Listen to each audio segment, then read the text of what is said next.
தம்பியை இப்பொழுது மாநில கொள்கை பரப்பு செயலாளர் அருமை தம்பி சாட்டை துரைமுருகன் அவர்களை உரையாற்ற அழைக்கிறோம்.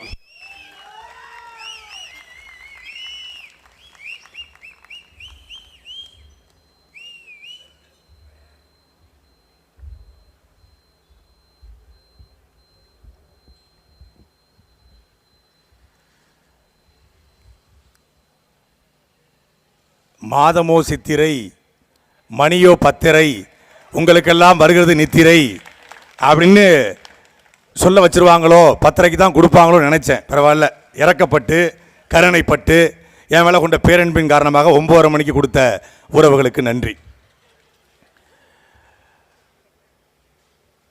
நாம் தமிழர் கட்சியினுடைய தொழிற்சங்க பாசறையின் சார்பாக மேதின பொதுக்கூட்டம். இந்த மேதின பொதுக்கூட்டத்தை நாம் இங்கே நடத்துகிறோம்.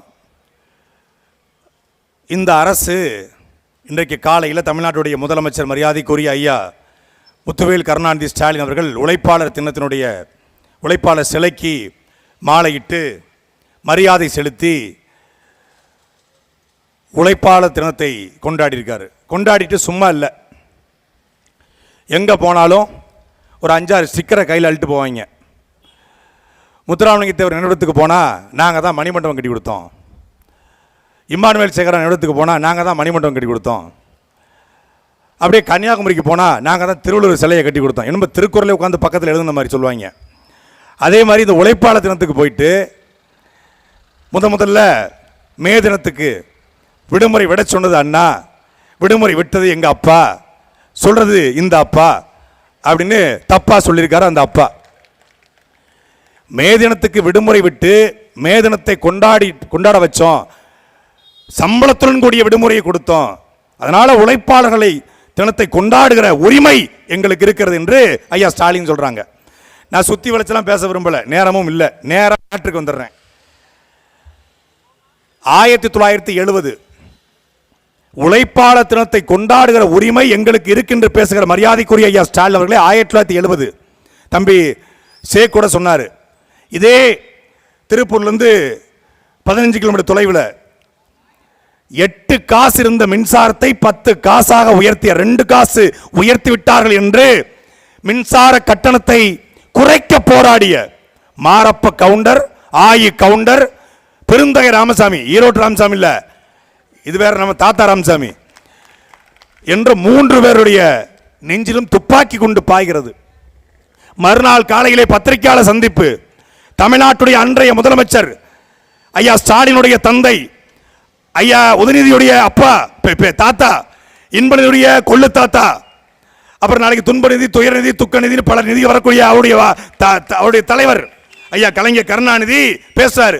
இப்படி விவசாயிகள் மாரப்ப கவுண்டர், ஆயி கவுண்டர், ராமசாமி உள்ளிட்ட இவருடைய நெஞ்சிலே துப்பாக்கி பாய்ந்திருக்கிறது. இதுதான் விவசாயிகளுக்கான ஆட்சியா, இதான் தொழிலாளருக்கான ஆட்சியா என்று பத்திரிகையாளர் கேட்கிறாங்க. அதுக்கு என்ன சொல்ல தெரியுமில்ல, யாரு தொழிலாளர்களுக்கு விடுமுறை விட்ட, மேதின விடுமுறை விட்ட உழைப்பாளர் தினத்திற்கு உழைப்பாளர் சிலையை நிறுவிய ஐயா கலைஞர் சொல்றாரு, துப்பாக்கி எடுத்து சுட்டா கொண்டு வராம மல்லிகை பூவா வரும். ஏண்டா வெக்கங்கட்ட நாய்களா, உங்களுக்கு உழைப்பாளர் தினம் கொண்டாடுகிற தகுதி இருக்காடா? தகுதி இருக்கா? அப்படியே கட் பண்ணுங்க. 1999 திருநெல்வேலி மாவட்ட ஆட்சியர் அலுவலகம் இந்த பக்கம் இருக்கு, ஆத்துக்கு அந்த பக்கம் இருக்கு. ஜங்ஷன்ல இருந்து பேரணி வருது, திருநெல்வேலிக்காரங்களுக்கு தெரிஞ்சிருக்கும்.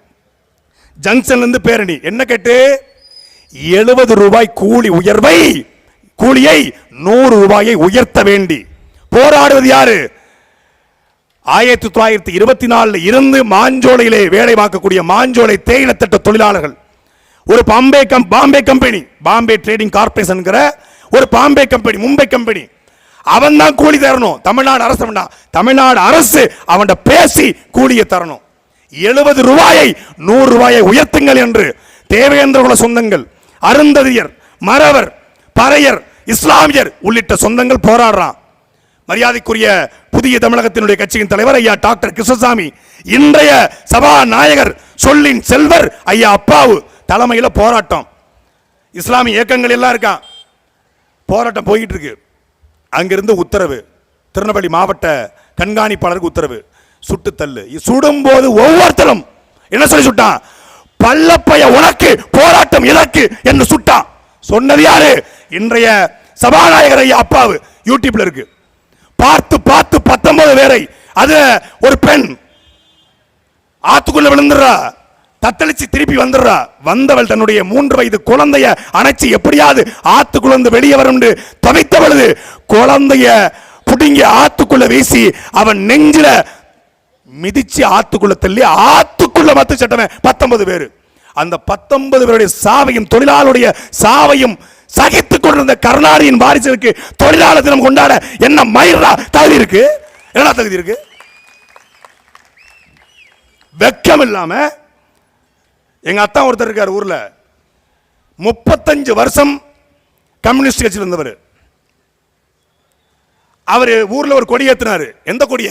கம்யூனிஸ்ட் கொடி இறக்கிட்டு நம்ம கொடியை ஏத்துறாரு. அண்ணன் சீமான் அவர்கள் வந்தாங்க எங்க ஊருக்கு. எங்க அம்மா பிறந்த ஒரு சிறுவைகுண்டம் தொகுதி ராமானுஜமுத்தூர்ல. அப்போ கொடி ஏற்றும் போது அவர் சொல்றாரு, நான் கம்யூனிஸ்ட்ல 35 வருஷம் இருந்தேன், இப்போ உங்ககிட்ட வந்துட்டேன் அப்படின்னு ஆர்வத்தோட சொன்னாரு. அப்ப அண்ணன் கேட்டாரு, ஏன் வந்தீங்க? அன்னைக்கு காம்ரேட்டா இருந்தாங்க, இன்னைக்கு கார்பரேட்டா மாறிட்டாங்க, அதனால வந்துட்டேன்னாரு. இந்த வார்த்தையை அண்ணன் சீமான் மண்டைக்குள்ள ஏத்திட்டாரு. ஏய் நல்லா இருக்கடா இந்த வாசகம், அன்னைக்கு காம்ரேட் இன்னைக்கு கார்பரேட்.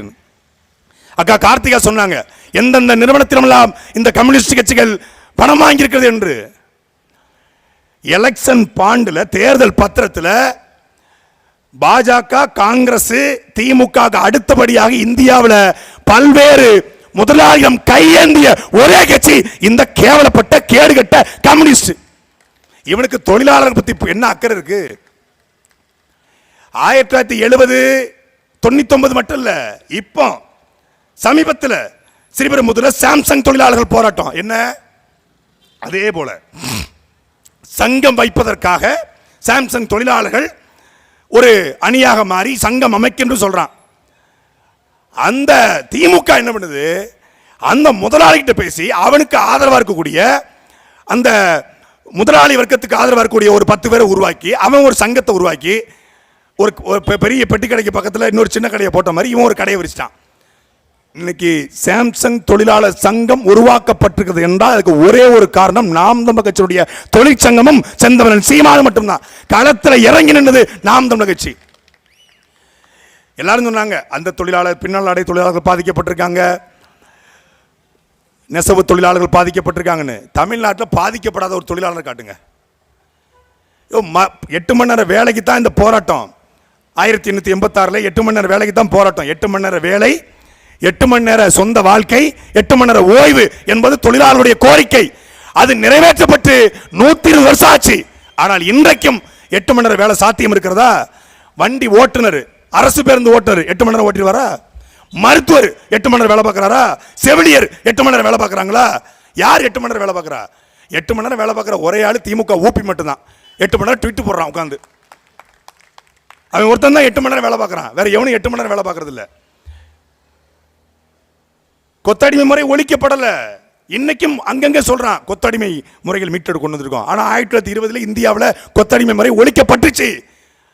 ஆனா அவன் தான் சொல்றான்ல, தம்பி எனக்கு முன்னாடி தம்பி சொன்னாரு, நாங்க கருணாநிதி குடும்பம் தவிர எங்களுக்கு எதுவுமே சரிப்பட்டு வராது, எங்களுக்கு அந்த குடும்பம் தான் சரிப்பட்டு வரும், எங்களை நீங்க அடிமைன்னு சொல்லுங்க, கொத்தடிமைன்னு சொல்லுங்க. அது இவ்வளவு பெரிய மீசையை வச்சுட்டு சொல்றாங்க. செருப்பு இருக்கு பாருங்க, பேட்டா செருப்பு மாதிரி மீசையை வச்சுக்கிட்டு எங்களை கொத்தடிமைன்னு சொல்லுங்க. எங்க ஐயா உதயநிதியை நாங்க அமைச்சராக்கிட்டோம், எங்க இன்பநிதியை மட்டும் நாங்க எப்படியாவது அமைச்சராக்கிட்டோம்னா தான் அந்த கட்ட வேகம். அப்ப எங்க கையில கட்ட கிடைக்காம போயிருச்சு. அப்போ டேய், அடிமையாக வாழ்வதை சுகமாக ஒரு சமூகம் கொண்டாடுது. அடிமை, நான் அடிமை, நான் கருணாநிதி குடும்பத்தின் அடிமை. வெக்கமே இல்லாம உழைப்பாளர் தினத்தை கொண்டாடுறான். யார் இங்க நிம்மதியா இருக்கா? திருப்பூர் என்றால் ஒரு காலத்தில் திருநெல்வேலி, தூத்துக்குடி, கன்னியாகுமரி, தென்காசி, மதுரை, தேனி, திண்டுக்கல், ராமநாதபுரம் இந்த பகுதியில் 10th முடிச்சா, +2 முடிச்சா, டிப்ளமோ முடிச்சா, ஐடிஐ முடிச்சா, கல்லூரியில் பாஸ் ஆனாலும் பாஸ் ஆகாட்டலும், எம்ப்ளாய்மெண்ட்ல 15 வச்சு வேலை கிடைச்சாலும் கிடைக்காவிட்டாலும் திருப்பூருக்கு போனால் பிழைத்துக் கொள்ளலாம் என்று ஓடோடி வந்த ஒவ்வொருத்தரும் வந்தான். திருப்பூர் வாழ்க்கைக்கான மாற்றமா இருந்தது, திருப்பூரா இருந்தது. இன்னைக்கு திருப்பூர்ல வாழ்றவனுக்கு வாழ்க்கை இல்லை. திருப்பூருடைய பூர்வகுடி மக்களுக்கு, திருப்பூருடைய சொந்த ஊரை கொண்டவனுக்கு இன்னைக்கு வாழ்க்கை இல்லை. ஈரோடு பெருந்துறையில் மட்டும் 62,000 பேருன்னு சொல்றாங்க வடநாட்டுக்காரங்க. இங்க ஒரு நாள் ஞாயிற்றுக்கிழமை அண்ணன் சண்முகம் பார்க்க வந்துட்டேன், தெரியாம வந்துட்டேன். நம்ம அலுவலகத்து பக்கத்தில் ஒரு தேநீர் கடை, அங்க போய் தேநீரை குடிச்சிட்டு உட்கார்ந்துருக்கோம். ஜோடி ஜோடியா போறான். அப்பதான் சண்முகன்ட்ட கேட்டேன், என்னென்ன நடக்குதுங்க? எல்லாமே 18, 19, 20 வயசு ஜோடி ஜோடியா போத. இதான்ப்பா நடக்குது, இதான் நடந்துகிட்டு இருக்கு. காவல்துறை தெரியுமா? நல்லா தெரியும். அப்ப ஏன் பண்ணுது? அந்த கோல்டனான அந்த ராஜு பேரு அவன்கிட்ட இருந்து காசு போயிட்டு இருக்குப்பா. திருப்பூர் எப்பேற்பட்ட ஊரை நாசமாக்கிட்டான், நாசமாக்கிட்டான். 15 ஆண்டுகள்ல, ரொம்ப இல்ல, 15 வருஷத்துல திருப்பூரின் கலாச்சாரம் மாறி போச்சு. முன்னாடி திருப்பூர்ல சுத்தி அந்த பிளாட்ஃபார்ம் கடையில நம்மால் கடை போட்டிருந்தான். இன்னைக்கு போனா உண்மையிலே திருப்பூரா இல்ல மாப்பி ஊப்பி காப்பியா இல்ல அயோத்திகள் எதுவும் பூந்துட்டோமா, சண்டிகர்கள் எதுவும் உள்ள வந்துட்டோமா அப்படின்னு நமக்கு தோணுது. பூரா வந்து செம்பட்ட தலை பான்றாக்கு அப்படின்னு துப்பிக்கிட்டு இருக்கான். முடிச்சுட்டான். திருப்பூருடைய நொய்யல் 6 செத்து போச்சுன்னு பேசுறாங்க. 6 மட்டும் இல்லைங்க, திருப்பூரே செத்து போச்சு. திருப்பூர் செத்து கொண்டிருக்கிறது. கொஞ்சம் உயிர் இருக்கிற, கொஞ்சம் குறவலையில உயிர் இருக்கிற திருப்பூரை காப்பாற்றத்தான் உங்கள் பிள்ளைகள் நாங்கள் இந்த இடத்துல கூட்டம் போடுறோம். இந்த கூட்டத்தை போட்டு காப்பாத்திருவியா? நீங்கள் கேட்கலாம். யார் காப்பாத்திருக்கணும்? சுப்பாராயன். அவர் இன்னோவா கார்ல ஆட்டிட்டு போறாரு, கால் ஆட்டிக்கிட்டு. அவருக்கு என்ன பிரச்சனை? அவருக்கு சொகுசு வீடு, தோட்டம், துறவு, உண்மையான கம்யூனிஸ்டா வாழ்ந்துகிட்டு இருக்காரு சுப்பாராயன். அவருக்கு அந்த கவலை எல்லாம் கிடையாது. அவருக்கு வடநாட்டுக்காரன் வந்தானே, திருப்பூர்காரன் வந்தானே, திருநெல்வேலிக்காரன் வந்தானே, எந்த கவலையும் இல்லை. கமிஷன். ஒரு காலத்தில் கம்யூனிஸ்ட் ஒரு இடத்துல கூட்டம் போடுறாங்கன்னா முதலாளி பயப்படுவான். யோ கூட்டு பேசுங்கய்யா, யோ கம்யூனிஸ்ட்காரன் பேச முடியாது, அவன் மண்டக்கருக்கு பிடிச்சவன்யா, அவன்கிட்ட வந்து பேசவே முடியாதும்மா. இன்னைக்கு கம்யூனிஸ்ட் ஒரு இடத்துல போஸ்டர் ஒட்டுறான்னா கம்பெனிக்காரன் டீல் பேஸ்டான்னு அர்த்தம். கம்யூனிஸ்ட்காரன் கூட்டம் போடுறான்னா டீல் முடிஞ்சிச்சுன்னு அர்த்தம். கம்யூனிஸ்ட்காரன் கூட்டத்தை கழிச்சு சேர் எடுத்தோம்னா காசு அங்கே பரிமாறப்பட்டுச்சுன்னு அர்த்தம். முடிஞ்சு, சோழி முடிஞ்சு. ஏன்னா நான் பட்டவன். இதே திருநெல்வேலி தூத்துக்குடி மாவட்டத்தில் ராமானுஜபுரத்தில் ஒரு நிலத்துக்காக எங்க ஆச்சி, எங்க மாமன், சித்தப்பன், பெரியப்பா எல்லாம் என்ன பண்றாங்க? போராட்டம் பண்றாங்க. அது இன்னைக்கு புல முழுக்க திமுக தானே, திமுக குடும்பம் தானே. திமுக வரல, எப்போதும் போல வரல, வழியே இல்லை. கம்யூனிஸ்ட் வந்தா சரியா இருக்கும். கம்யூனிஸ்ட் தான் இதுக்கு சரி. முதலாளியுடைய குறவலையை கடிச்சிருவாங்க கம்யூனிஸ்ட் போனாங்க. போனது 20 ஏக்கருக்கு. 20 ஏக்கருக்கு பிரச்சனை. ஒரு முதலாளி கூடயும் எங்க குடும்பத்தோடையும் போய் சிறுவைகுண்டத்தில் ஆர்ப்பாட்டம். நான் சின்ன பிள்ளை, 8வது படிச்சுட்டு இருக்கேன், பார்த்துட்டே இருக்கேன் டவுசரை போட்டுக்கிட்டு. அப்படி நடக்குது போராட்டம்.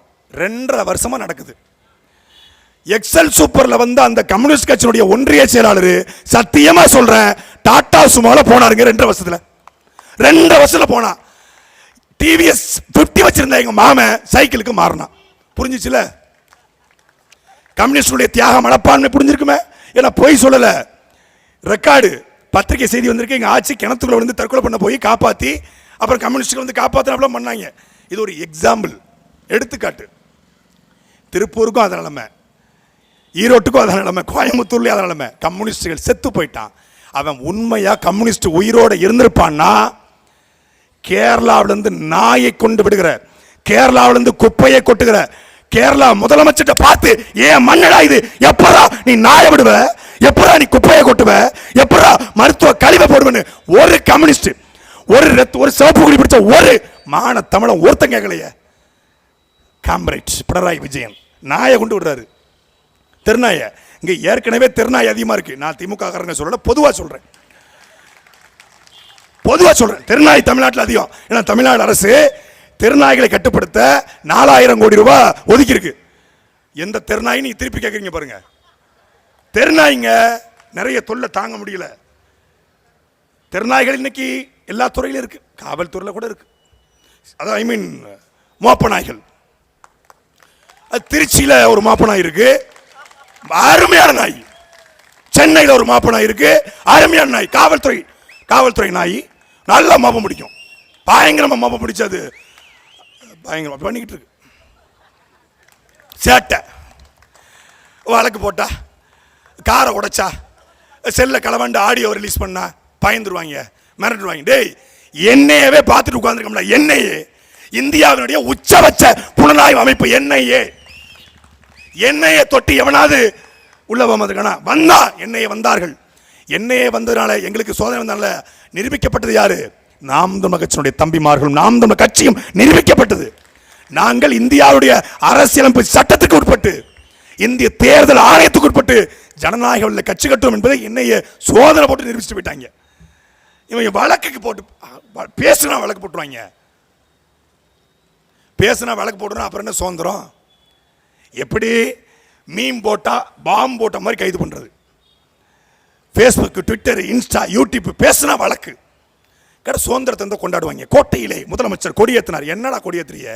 சுதந்திரமே இல்லை, பேச்சு இல்லை, எழுத்து இல்லை, எதிரியும் இல்லை.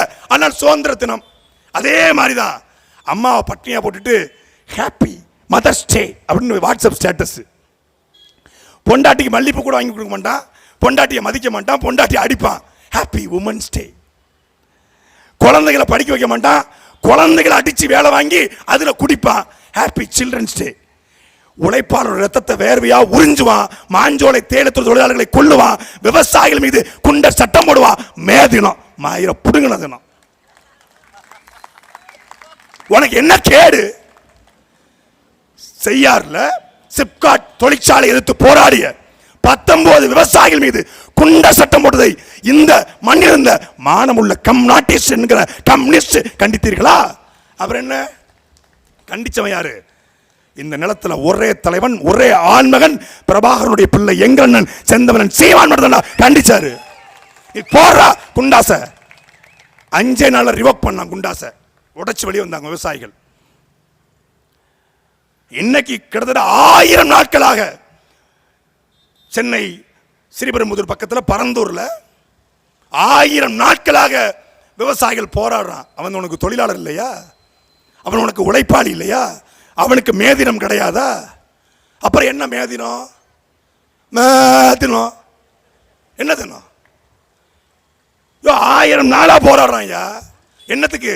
என்னுடைய கோவில், என்னுடைய பள்ளிவாசல், என்னுடைய வழிபாட்டு தலம் 1000 ஆண்டுகளாக என் தாத்தனும் பூட்டனும் பாட்டனும் வாழ்ந்த நிலத்தை ஏரோட்டும் நிலத்தில் ஏரோப்ளேன் ஓட்ட விடமாட்டோம் என்று போராடுகிற அவனுக்கு ஒரு அடிப்படை குரல் கொடுக்காம மத்திய அரசு விமான நிலையம் தான் கட்ட சொல்லுது. அது பரந்தூர்ல கட்ட சொல்லல, அது மத்திய அரசே சொல்லுது. நிர்மலா மாமியே சொல்றாங்க, நாங்க விமான நிலையம் தான் கட்டோம், பரந்தூரை கேட்கல. பரந்தூர் தான் வேணும், பரந்தூரை தான் தருவோம், பரந்தூரை எடுத்துக்கோங்க. ஏன் இவன் ஏன் பரந்தூர்ல இவ்வளவு குறியா இருக்குன்னு பார்த்தா, பக்கத்தில் ஒரு 3000 ஏக்கர் சொந்தக்காரன் லேண்டு. யாருக்கு? அப்பாவுக்கு. எங்க அப்பாவுக்கு இல்ல, நம்ம அப்பாவுக்கு. அதனால இந்த 2000 ஏக்கரை 3000 ஏக்கரை போனி பண்ணணும்னா இந்த 5000 ஏக்கரை பரந்தூர் கொடுக்கணும். இவங்க மேதின வாழ்த்து. நான் கூட இன்னைக்கு சத்தியமா அன்புத்தரசன் மேல அண்ணன் மேல சத்தியமா சொல்றேன், சோப்பு சட்டை போட்டுன்னு நினைச்சேன். சிகப்பு சட்டை எனக்கு ரொம்ப பிடிக்கும், எடுத்து வர வச்சிருந்தேன். உண்மையிலே சூட்கேஸ்ல வச்சிருக்கேன் சிவப்பு சட்டை. வரும்போது ஒரு வீடியோ பார்த்தேன். இதுக்கப்புறம் சிகப்பு சட்டையை நான் செருப்பால் அடி பண்ண போட்டோம்னு மாதிரி ஆயிடுச்சு எனக்கு. என்ன நானே அடிச்சுக்கொண்டா. ஏன்னா காலையில் அப்பா போட்டார்ல, அப்பா போட்டதுக்கப்புறம் நம்ம போட்டால் ரொம்ப தப்பா போயிருங்கிறதுக்காக அப்பா மேல இருக்கிற மரியாதையில் சிவப்பு சட்டை வேணாம். ஆனால் வடிவேல் சொல்வார்ல, நாய் வேஷம் போட்டால் குறைக்கணும், யானை வேஷம் போட்டால் பிச்சை எடுக்கணும். ஏன்னா யானைக்கு எவ்வளோ பெரிய குவாலிட்டிஸாக இருக்குது. பிச்சைக்கார பையில யானைன்னா உனக்கு பிச்சை தான் யாவத்துக்கு வருமாங்கிற மாதிரி விவசாயிகள் போராட்டமாக ஒரு பச்சை துண்டை போட்டுருவாங்க. திடீர்னு பார்த்தா நீட் தேர்வு ரத்தா ஒரு கருப்பு சட்டையை போட்டுருவாங்க. மே தினமாக சிவப்பு சட்டையை போடுவாங்க. பெண்கள் தினம்னா எப்படி பிங்க்ல போடுவீங்களா ஐயா? லிப்ஸ்டிக் பேர் நடிச்சிட பிங்க்ல. நல்ல வேலை பெண்கள் தினம் கொண்டாடுறதுல போல இருக்கு. பிங்க்ல போடுவாங்க சட்டை. சட்டையில வந்து இந்த மாரி செல்வராஜ், ரஞ்சித்து, நம்ம அண்ணன் இருக்காங்கல்ல, நம்ம அண்ணன் வெற்றி மாறன் குறியீடுமாங்க. இயக்குனர் டச்சு குறியீடு. ஒரு தண்ணி சொட்டிக்கிட்டே இருக்கும் அப்படின்னு என்ன அர்த்தம்? அங்கே ஒரு கொலை விழ போகுது. ஏன்னா தண்ணி சொட்டு தான், ரத்தம் சொட்ட போதான். அது குறியீடான், இயக்குனர் குறியீடான். அது மாதிரி இவர் மே தினமாக சிகப்பு சட்டை போடணும், விவசாயிலாம் ஒரு பச்சை துண்டை போடணும். என்ன நடிப்புடா எப்பா! இப்போ புதுசு புதுசாக நடிகரில் இறக்குறாங்க. கேகேஎஸ்எஸ், இது கேகேஎஸ்எஸ்ஆர், கேஎன் நேரு, ஏவாவேலு, இவங்கெல்லாம் பேசினா நம்ப மாட்டாங்க. பொன்முடி, செந்தில் பாலாஜி சுத்தமாக நம்ப மாட்டாங்க. அப்புறம் யாரை வச்சு பேச வைக்கலாம்? பிரசன்னா ராஜீவ்காந்தியை வச்சு காரி துப்பிட்டு போயிடுவாங்க நல்லாச்சுன்னு சொல்றதுக்கு. அப்போ என்ன பண்ணுவோம்? யோகி பாபா கூப்பிடுவோம், வடிவேலை கூப்பிடுவோம், தம்பிராமையாவை கூப்பிடுவோம். அப்புறம் சன்னி லியோனை கூட கூப்பிட்டு பேசுங்கடா.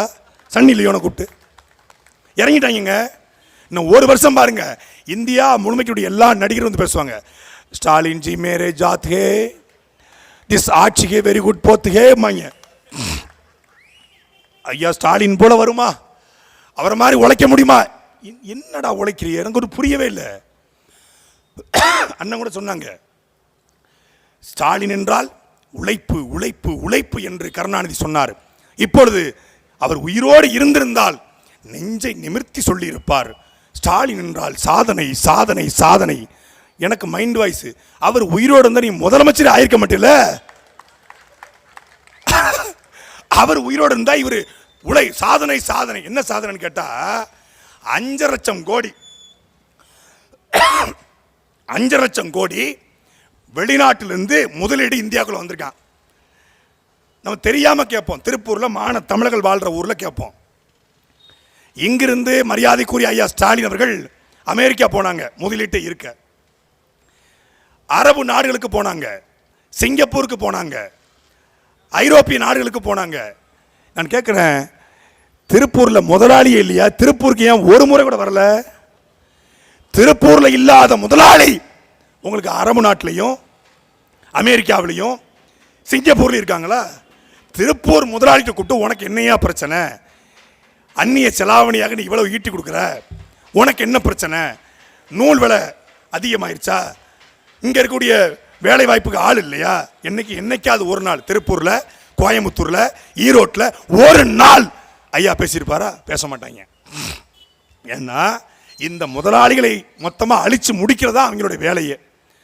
அதான் சீமான் ரொம்ப சிம்பிளா சொல்லுவாங்க, முதலமைச்சர் என்பவர் தமிழ்நாட்டுடைய புரோக்கர், பிரதமர் என்பவர் ஆல் இந்தியா புரோக்கர். அவ்வளவுதான்.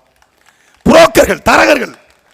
நீங்க தரகருக்கும் புரோக்கருக்கும் ஓட்ட போட்டுட்டு நூல் விலை ஏறி போச்சு, நூலே கிடைக்கல, குஜராத்ல இருந்து வருது, குஜராத் முதலாளி உள்ள வந்துட்டான், வடநாட்டுக்காரன் உள்ள வந்துட்டான். உள்ள கொண்டு வரதே அவன் தான். உன்னைய அடிமையாக்கிட்டான், கூலி அடிமையாக்கிட்டான், கொத்தடிமையாக்கிட்டான், உழைப்புல இருந்து வெளியேற்றிட்டான். கேட்ட தமிழர்கள் உழைக்க தெரியல, தமிழர்கள் சோம்பேறி ஆயிட்டான், தமிழர்கள் சரக்குக்கு மயங்கிட்டான், போதைக்கு மயங்கிட்டான். மணி வேற 9:45 ஆயிருச்சு. எனக்கு இல்ல, பல பேர் 9:30 மணிக்கு மேலே நிக்க மாட்டாங்க கூட்டத்தில். இன்னைக்கு லீவா? ஓ, அதனால தானா? அப்ப சரி, அப்ப சரி. கடை மட்டும் லீவா இருக்கும், பக்கத்து பூக்கடையில் பெட்டி கடையில் அது ஓடிக்கிட்டு இருக்கும். உழைப்பிலிருந்து வெளியேற்றி ஒவ்வொருத்தரையும் குடிகாரனாக இந்த அரசு மாத்திருக்கு, குடி நோயாளியா மாத்திருக்கு. ஒரு அரசு, அந்த அரசு நடத்துகிற கட்சியினுடைய கட்சி கூட்டத்தில் வெளிப்படையா பீர் பாட்டத்துக்கு வச்சுட்டாங்க. வெளிப்படையா உன்னுடைய குவார்ட்டர் கோழி பிரியாணி, இப்போ சோறு பீர் கேட்டா, ஏன் வெயிலுக்கு எதமா நாங்கள் கூலிங் பீர் கொடுக்கூடாதா? அது கூட ஒரு கழக ஆட்சியில் ஒரு கழக உறுப்பினருக்கு, கழக ஊப்பிக்கு ஒரு பீர் குடிக்க உரிமை இல்லையான்றான். கடையை திறந்து வைக்கிறான், அவன் பீர் குடிக்க தான் செய்வான், அவன் கோட்டை அடிக்க தான் செய்வான். ஏன்னா மாத்திட்டான். ஒரு சமூகத்தை குடி சமூகமாக, குற்ற சமூகமாக மாத்திர எல்லா வேலையும் ஈடுபட்டாச்சு. இதை சொன்னா தமிழ்நாடு அரசினுடைய உண்மை சரிபார்க்கும் குழு, நான் ஈரோடு கூட்டத்தில் பேசுறதுக்கு சரிபார்த்து போடுறான். நான் என்ன சொன்னேன்னா, கடந்த 2021 2024 வரைக்கும் 22,000 விபத்துகள் நடந்திருக்கு. அந்த விபத்துகளில் பெரும்பான்மையாக மது குடித்து நடந்தால் ஏற்பட்ட விபத்துகள் என்று மத்திய அமைச்சர் சொல்லியிருக்காரு அப்படின்னு சொல்றேன். இல்ல, அதுல பாத்தீங்கன்னா 1532 பேர் தான் மதுனால செத்துருக்காங்க. மீதி இருக்கக்கூடியவங்க மது குடிச்சிட்டு ஆக்சிடென்ட் ஆகி உயிர் பொழைச்சிட்டாங்க. எப்படி செத்தது 1532, உயிர் பிழைச்சது 4000. உயிர் பிழைச்சி கை போனவன், கால் போனவன், அதுவும் நடப்பணம் தானே. தமிழ்நாட்டில் நடைபெறக்கூடிய பெரும்பான்மையான விபத்துகளுக்கு காரணம் மது. ஒரு வருஷத்துக்கு 50,000 கோடி ரூபாய் வருமானம். கால்நடைத்துறை நஷ்டத்தில் போகுது, பால்வளத்துறை நஷ்டத்தில் போகுது, போக்குவரத்துறை நஷ்டத்தில் போகுது, பள்ளிக்கல்வித்துறை வருமானம் இல்ல நஷ்டத்தில் போகுது, சிறைத்துறை நஷ்டத்தில் போகுது, வேளாண் துறை நஷ்டத்தில் போகுது. லாபத்தில் ஓடுற ஒரே துறை இந்த டாஸ்மாக் மட்டும்தான். அந்த டாஸ்மாக்ல மட்டும்தான் இந்த அரசாங்கம் பாஸ்மாக் வாங்குது. அந்த டாஸ்மாக் ஊழியர்கள் 10,000 ரூபாயிலிருந்து சம்பளத்தை உயர்த்தி கேட்டு பல வருஷமா போராடுறான். 2003 இருந்து இன்றைக்கு வரைக்கும் சம்பள உயர்வு இல்லை. காலையில் 12 மணிக்கு கடையை துறக்கணும்னா 8 மணிக்கு வீட்டிலேருந்து கிளம்பணும். ஒரு நாளைக்கு 12 மணி நேரம் 14 மணி நேரம் வேலை பார்க்குறோம். எங்களுக்கு ஜாப் செக்யூரிட்டி இல்லை. அங்கே கடையிலேருந்து சரக்கை வித்துட்டு வீட்டுக்கு வரும்பொழுது வழிபறி நடக்குது, கத்தி குத்து நடக்குது, கடைக்குள்ள பாட்டில் உடைச்சிட்டு குத்துறான், பீர் பாட்டில் மண்டையில் உடைக்கிறான், கூலிங் இல்லைன்னு அடிக்கிறான் என்று கதறான். அந்த டாஸ்மாக் தொழிலாளர்களுக்காகவும் தமிழ்நாட்டில் போராடிய ஒரே கட்சி நாம் தமிழர் கட்சியும் நாம் தமிழர் கட்சியுடைய தொழிற்சங்கம் தான். நீ நம்ம கொடுத்த கோரிக்கையின் அடிப்படையில் அண்ணன் அன்பு தென்னரசன் அவர்கள், அண்ணன் சுரேஷ்குமார் அவர்கள் தலைமையில் சென்னையில் போராட்டம் நானும் கலந்து கொண்டேன். கொடுத்த அழுத்தத்தின் அடிப்படையில் இப்போ சொல்லியிருக்காங்க, டாஸ்மாக் தொழிலாளருக்கு சம்பள உயர்வு கொடுப்போம். எப்போன்னு தெரியல, கொடுப்போம்னு சொல்லியிருக்காங்க. கடையில் நின்று வெரிகோஸ் பெயின் வந்துருச்சு. நமக்கு மது ஒழிப்பு தான் நம் கொள்கை, பூரண மது விலக்கு தான் நம் கொள்கை. ஆனாலும் இன்னைக்கு வேலை பார்க்கிற அவனுக்கான அடிப்படை உரிமையை, அந்த உரிமையை மீட்பது நாம் தமிழர் கட்சியுடைய தொழிற்சங்கத்துடைய முதன்மை பணி.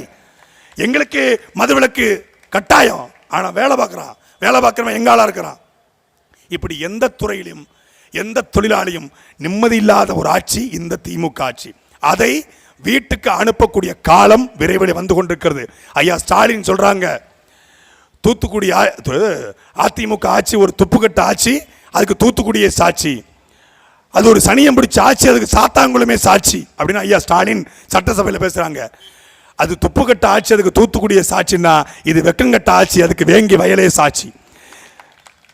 இது ஒரு அநீதியான அக்கிரமமான அயோக்கியத்தனமான ஆட்சி, அதுக்கு அண்ணா யூனிவர்சிட்டியே சாட்சி. இந்த கேடுகட்ட கேவலப்பட்ட அயோக்கியத்தனமான இந்த ஆட்சியை முடிவுக்கு கொண்டு வர இன்னும் இருக்கிற நாட்கள் வெறும் 360 நாட்கள் மட்டும்தான். இன்னும் 360 நாட்கள்ல இந்த ஆட்சி முடிவுக்கு வரப்போகிறது. ஒட்டுமொத்தமான திமுக அதுல பாதாளத்திலே போக போகிறது. திமுகவிலிருந்து வந்த கடைசி முதலமைச்சராக முதலமைச்சர் ஸ்டாலின் இருக்க போகிறார். திமுக குடும்பம் எப்படியெல்லாம் பொய் வழக்குகளை போட்டு எங்களை முடக்கினார்களோ, நாங்க பொய் வழக்கெல்லாம் போட மாட்டோம், உண்மை வழக்கே போடுவோம். உண்மை வழக்கு போடுவோம். காலம் மாறப்போகுது. 8.2 விழுக்காடு வச்சிருக்க நீங்க எல்லாம் ஆட்சிக்கு வந்துருவீங்களா? கூட உருக்க இந்த கௌசிக் வந்தாங்கிற மாதிரி குறுக்க இந்த கௌசிக் விஜய் வந்தா சோடியா மிஸ் ஆகுறீங்களா? ஒரே அடி சுக்கு சுக்கா நொறுங்க போறீங்கிற மாதிரி நாங்க புலிவேட்டைக்கு போயிட்டு இருக்கோம். ஒரு கொசு வந்து இங்க தொடையில கடிக்குது.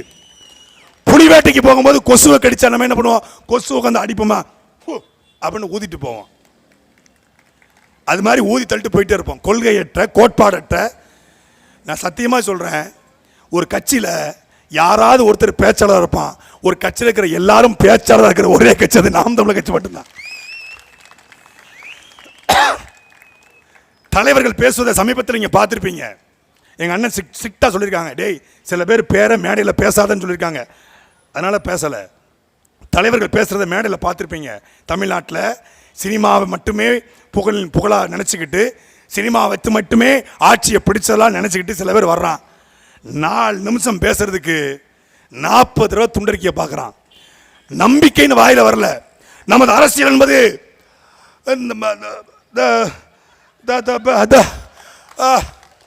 இதுக்கு ஐஎஸ். நம்ம நிறைய பேர் எங்க திமுக காரங்க, நம்ம சொந்தக்காரங்க இருக்காங்க, என்ன தெரியுமா சொல்லுவாங்க? என்னதான் இருந்தாலும் கலைஞர் நல்ல மனுஷங்க, ஸ்டாலின் மாதிரி கிடையாது. கலைஞர் அவர் ஒரு ஸ்ட்ரெயிட் ஃபார்வர்ட். நீ சொல்றது கலைஞருக்கு என்ன தெரியுமா சொன்னாங்க? என்னதான் இருந்தாலும் அண்ணா ஆட்சி மாதிரி வருமா? அண்ணா தான். கலைஞர் கொஞ்சம் அப்படி மேலோட்டமா இருப்பாப்ல. கலைஞர் போன உடனே இப்போ கலைஞர் ரொம்ப அவருக்கு பரவாயில்ல, இவருக்கு அவர் எவ்வளவு பரவாயில்ல. இவர் வந்த உடனே எடப்பாடி இருக்கும்போது 4 வருஷம் எடப்பாடி ஐயோ கொடுமைன்னாங்க. என்னதான் இருந்தாலும் எடப்பாடி ஆச்சு கொஞ்சம் நல்லாச்சு தான்றாங்க. இப்போ சத்தியமா சொல்றேன், உதயநிதி வந்தார்னா நாமளே ஸ்டாலின் வாழ்க அவரை மாதிரி வருமா? 1000 தான் துண்டு சீட்டு பார்த்தாலும் அவர் துருப்பிடிக்காம பேசுவாருங்க. அவருடைய ஹேர் ஸ்டைல் அவருடைய அழகே அழகுங்க. அவர் நடந்து வந்தா கம்பீரம் சரத்குமார் மாதிரி இருக்குங்க. நம்ம பேசுவோம். உதயநிதி வந்தா நம்ம பேசுவோம். அது மாதிரி இப்போ இன்னொருத்தர் வந்து என்ன சொல்றாரு? ஸ்டாலின் துண்டு சீட்டு பார்க்கும்போது நம்ம துண்டு சீட்டு 2.0 நம்ம கிண்டல் பண்ணோம். அக்கா கார்த்திகால ரொம்ப கிண்டல் பண்ணாங்க. துண்டு சீட்டு இப்ப இல்ல, பொதுவா துண்டு சீட்டுமாங்க. அவரா துண்டு சீட்டு, இப்போ ஒன்று வந்திருக்காது A4 சீட்டு. அவராது 18 வயசுல ஒரு கட்சியை ஒரு இளைஞரணி ஆகி இளைஞரணி மாநாடு போட்டு துணை மேயராகி அப்புறம் செயல் தலைவராகி அப்புறம் துணை முதலமைச்சராகி தட்டு தடுமாறி பிரசாந்த் கிஷோருக்கு 3000 கோடியை கொடுத்து காலில் கையில் விழுந்து சபரீசனுக்கு காலில் கையில் விழுந்து எதையோ ஒன்று பண்ணி உட்டால கடிப்பேல வேலை பண்ணி திருமாவளவன் கம்யூனிஸ்ட் மினிஸ்டர்லாம் காலில் விழுந்து ஒரு வேலையை பார்த்து முதலமைச்சர் ஆனார். இங்கே வந்த உடனே முதலமைச்சர் ஸ்ட்ரைட்டா no America no villain no comedian, ஸ்ட்ரைட்டா ஹீரோ. இந்த அமெரிக்க மாப்பிள்ளையா அதெல்லாம் ஆகாதுங்க, நம்ம வர்றோம் செய்கிறோம் அப்படின்ட்டு கிளம்பியிருக்காப்புல. 4 நிமிஷம் பேச்சுக்கு நாக்கு குளருது. நான் எதுக்கு சொல்ல வந்தேன்னா, இன்னைக்கு தமிழ்நாட்டுக்குரிய ஒவ்வொரு அரசியல் கட்சியின் தலைவர்களுடைய பேச்சை பாருங்க, ஒவ்வொரு கட்சியில கூடிய பொறுப்பாளருடைய பேச்சை பாருங்க. ஆனால் சமூக வலைதளத்தில் எவன் பேச்சாவது வருதா? திமுக எத்தனை பேச்சாளர் இருக்கான்? ஒருத்தன் பேச்ச யாருக்கா கேட்டிருக்கீங்களா? இன்ஸ்டாகிராமில், ஃபேஸ்புக்கில், ட்விட்டரில் ஒருத்தன் பேச்ச பார்க்க முடியாது. எவனும் பேசவும் தெரியல, பேசவும் மாட்டான். அதிமுகவில் செத்துருச்சு. 2 இலை அப்படி இருந்துச்சு, அதை ஆடு தின்னுக்கிட்டு இருந்துச்சு, தண்டு மட்டும் இருந்துச்சு. தண்டுல இலை முளைக்குன்னு பார்த்தா இப்ப தண்டுல தாமரை முளைச்சிருக்கு. 2 இலைய தின்னுச்சு, தண்டுல என்னடா இலை, இது என்னடா, ஓ இது தாமரை இலைய போய் அப்படின்னு இப்பதான் தெரியுது. அது சோழியை முடிச்சிருச்சு. தாமரை வளர்ந்த குளம் உங்களுக்கு தெரியும்ல? தாமரை வளர்ந்த குளம் பார்த்துருப்பீங்க ஊர்ல. தாமரை எந்த குளத்துல வளரும்? எந்த குளத்துல சேர் அதிகமா இருக்கோ, எந்த குளத்துல புழுக்களும் எந்த குளத்துல இருக்கோ அந்த ரொம்ப கொடூரமா அந்த குளத்துல தாமரை முளைக்கும். இப்ப தாமரை அண்ணா அறிவாலயம் அது பேரு அவங்களுடைய அதிமுக அலுவலகத்தில் முளைச்சிருக்கு. அது நம்ம முடிஞ்சிருச்சு, அதை அவங்களே முடிச்சுக்குவாங்க. நம்ம ஹச் ராஜாவும் மாமா நயினார் நாகேந்திரமே அந்த வேலையை செம்மனை செஞ்சிருவாங்க. அது நமக்கு வேலை மிச்சம், அதனால விட்டுறலாம். நமக்கு ஒரே எதிரி இந்த இனத்தின் எதிரி, இந்த இனத்தை அழித்தொழித்த எதிரி, தொழிலாளருடைய விவசாயிகளுடைய வாழ்க்கையை நாசமாக்கிய ஒரே எதிரி திராவிட முன்னேற்ற கழகம். போர் கருணாநிதி மகன் ஸ்டாலினுக்கும் பிரபாகரன் பிள்ளை சீமானுக்குமான சண்டை இந்த தேர்தல் களம். ஒரு வருஷம் அவங்க எல்லாத்துக்கும் மார்ச் மாசம் தேர்தல் பரப்புற நாங்க இப்பவே தொடங்கிட்டோம். திருப்பூர்ல தொடங்கிட்டோம். இன்னும் சின்ன ஒரு 10 நாள் உறுதியாயிரும். சின்ன வந்ததுக்கு அப்புறம் எங்களுடைய வேட்டை வேற மாதிரி இருக்கும். இதுவரைக்கும் தேக்கி வைத்திருந்த, எப்படி 7ஆம் அறிவு படத்துல சூர்யா மொத்த சக்தியின் திரட்டி போதி தருமனாக மாறி வில்லனை வீழ்த்துவாரோ, அப்படி மொத்த சக்தியின் திரட்டி இந்த திமுகவை இந்த களத்திலே வீழ்த்துவோம். அனைவருக்கும் என்னுடைய மேதின வாழ்த்துக்கள். நன்றி, வணக்கம்.